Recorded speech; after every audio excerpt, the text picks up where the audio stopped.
Hi everyone, Sam Silverman, Managing Partner of EB5AN, here with my partner Mike Schoenfeld.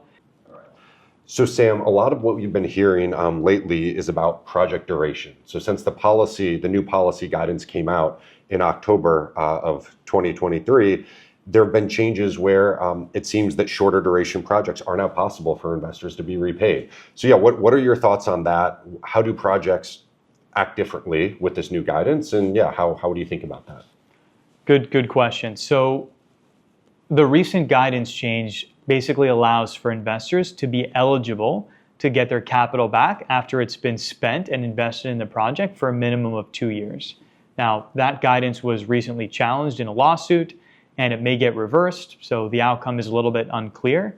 But just big picture, obviously as an investor, you want to minimize the duration of time that your funds are invested, right? So all things equal, you want to pick a project where you expect to get the capital back sooner, 3 or 4 years, let's say, instead of longer, 5, 6 years, for example.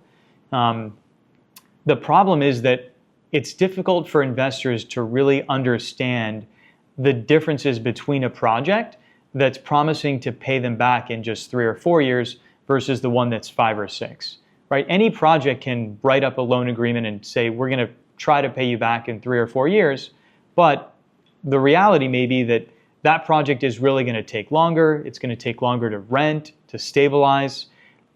Investors need to really understand, okay, where is the money coming from that's going to repay me, right? Anyone can sign a loan that says they're going to get paid back in 3 years, but if there's no cash flow, if the building isn't done, if there's no income and it's profitable where they can either sell it or refinance, guess what?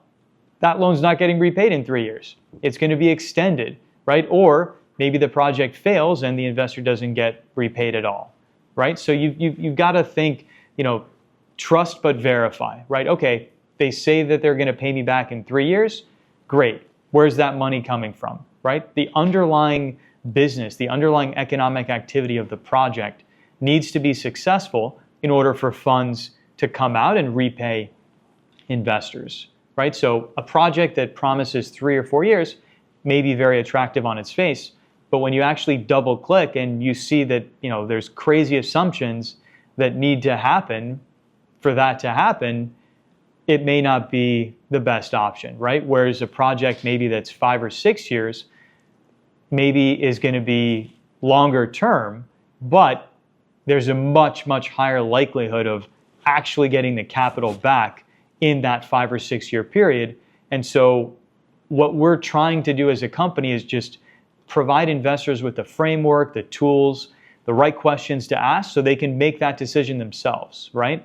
There's nothing wrong with taking on more risk with the hope of getting the capital back sooner. We just want investors to be able to diligence that, understand what additional risk they're taking on, and then make a fully informed decision, right? Some investors may be willing to take on that extra risk with the potential upside of getting the money back a little sooner. Other investors may say, listen, I don't want to hear about more risk. I just want to know the money, to the greatest extent possible is going to come back on time.